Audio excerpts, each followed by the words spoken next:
Hello, my name is Nicholas Hussong. I'm the Manager of Test Administration at the Department of Testing Services at the American Dental Association, and today I am going to be talking to you about the dental admissions test, giving you a brief overview of the most important things that you should know before going into the DAT process.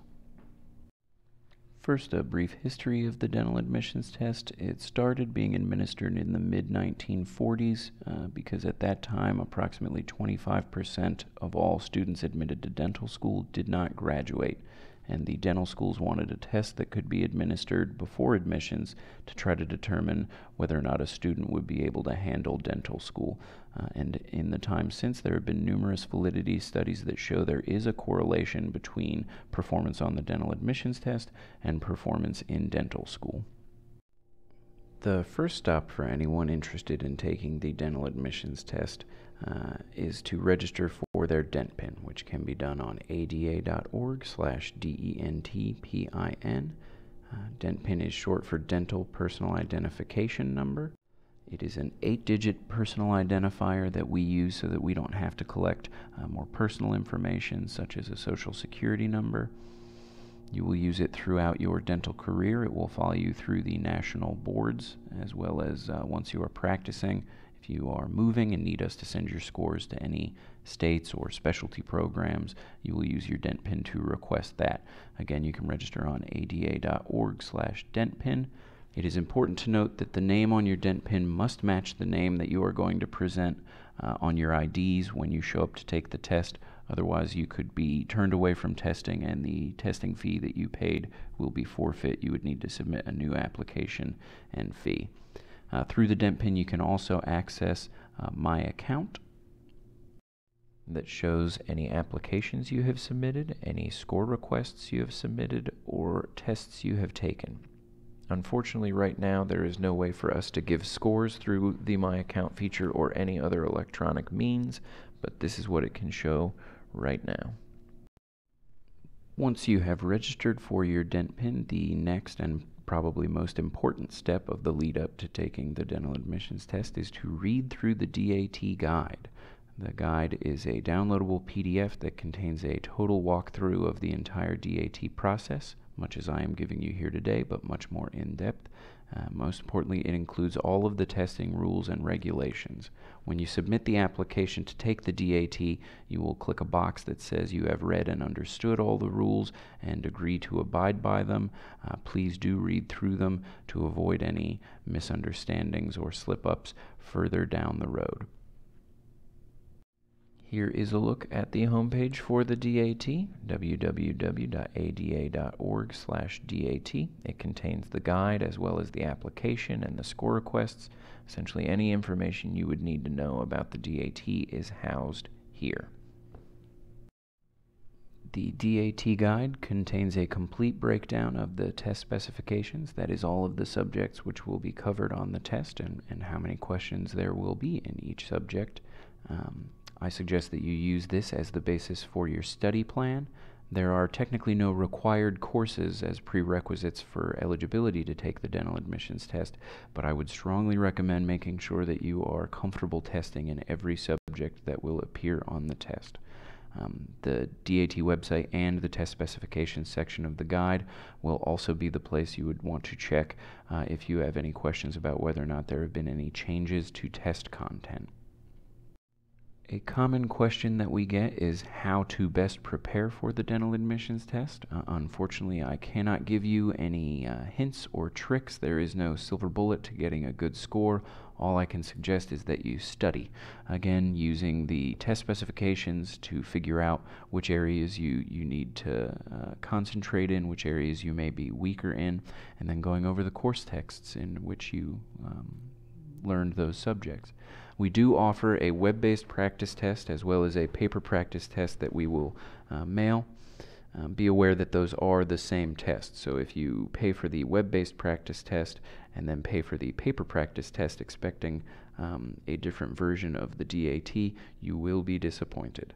There are also sample test items, one of which is at the bottom of the slide, that are available for free to download on the DAT website.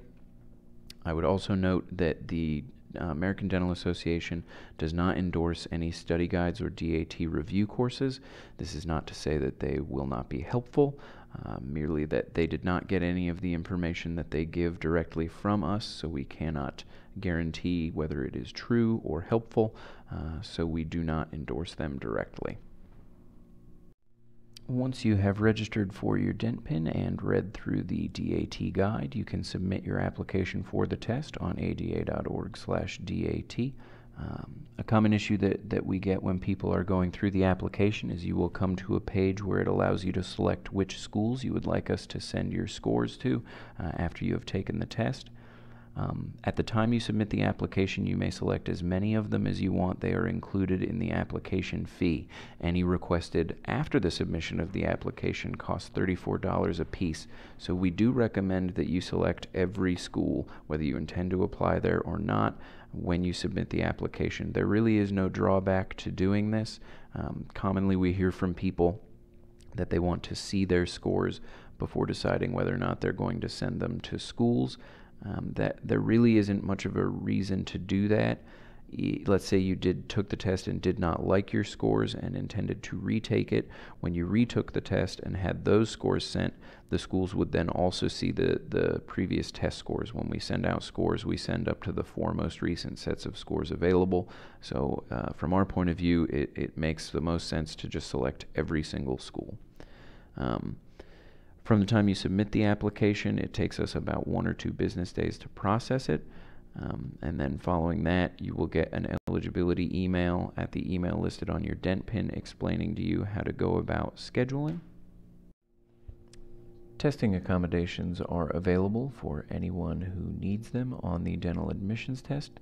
The process for requesting them is outlined more in depth on the DAT website in the accommodations request form. Essentially, when submitting the application, there will be a box asking if you are requesting accommodations. Simply mark yes, and then send in your supporting documentation. The dental admissions test is a computer-based test that is administered by Prometric throughout the United States, its territories, and Canada. This chart here is a breakdown of the timing of the test. From the time the application is processed, a student has 6 months in which they can take the test. That 6-month window cannot be extended except under extreme circumstances. The DAT is administered nationwide on any business day. If the Prometric Center is open on the weekends, they also administer our tests on the weekends. The test can be scheduled on Prometric's website or through their 800 number.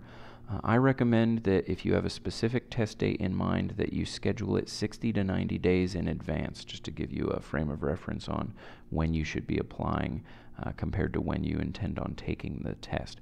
Technically speaking, if there were space available at the test centers, you could test 2 days after you schedule. But if you have a specific date in mind, I would recommend scheduling far in advance of that just to make sure that you get the date you want. Candidates may reschedule their appointment as many times as they'd like within their 6-month window of eligibility. Be aware that there is a fee for rescheduling the test, and that, as outlined in the chart, the fee goes up the closer to the test date you are when you attempt to reschedule.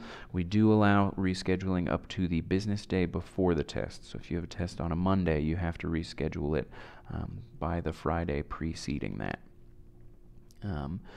Through our contractual agreement with Prometric, we have to pay them for any appointments, even if the candidate did not show up and take the test.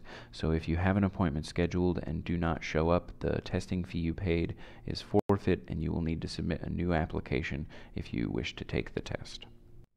Here on the testing checklist are 4 of the most common problems that are caused for people taking the DAT. First, make sure that you have a primary ID and a secondary ID when you show up to the test center.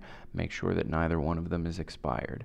Second, make sure that the name on those IDs exactly matches the name that you gave us on your DENTPIN. Again, you could be barred from testing if they do not, and you would forfeit the testing fee, and you don't want that to happen. We don't want that to happen. It causes a huge mess. During the test, if you get up and go to the bathroom or just leave the testing environment, you are not allowed to access your locker. During the scheduled break, which, as you saw, there is a scheduled break on the test schedule from previous in the presentation, During the scheduled break, you can access your locker, you can check your phone, you can do whatever you'd like, but while test content is live during an unscheduled break, you cannot access your locker. If you do, it could be interpreted as cheating, and whether you were cheating or not, if we can't tell what you were doing, in theory your scores could be voided and you could be barred from retesting for up to 2 years. And then finally, should anything happen at the test center, if it's too hot, if there's a power outage, if you become ill, if anything that you believe would have affected your scores, it is not sufficient to notify the test center. It is not sufficient to have the test center notify us. The candidate must notify us directly within 5 business days, or we will not take action on any issues that might have transpired at the test center. You get a copy of your scores at the test center. That copy is unofficial. However, scores rarely change during the audit process, so generally speaking, the scores you receive at the test center are your scores. It takes 2 to 4 weeks for us to process those scores, and at that time they will be sent to any schools that you had selected on your scores and the corresponding application services such as ADSAS or TMD SAS. On the right is a brief explanation of how the test is scored. A more detailed report on that can be found at the link below. If you are required to retake the test, or if your scores are not satisfactory and you wish to retake the test, you must wait 90 days between DAT attempts. After 3 or more testing attempts, candidates have to apply for permission, and they have to prove they are actively applying to dental schools. Listed here are some examples of what we will accept as evidence of that. After 4 or more testing attempts, candidates must wait 12 months between each testing attempt. Finally, here are some resources, much of which I talked about previously, and where you can find them. For the most part, anything regarding the test itself will be on ada.org/DAT. Anything regarding scheduling or anything to do with the Prometric test centers, please check Prometric's website or give them a call. This is the contact information for the management of the Department of Testing Services. If this presentation raised any questions, or if anything in the process raises any questions for you, do not hesitate to contact myself or any other pertinent manager. There is also our 800 number and the general email box listed at the top of the slide. Thank you for joining me today. I hope this has been helpful and that you feel better prepared to go into the DAT process.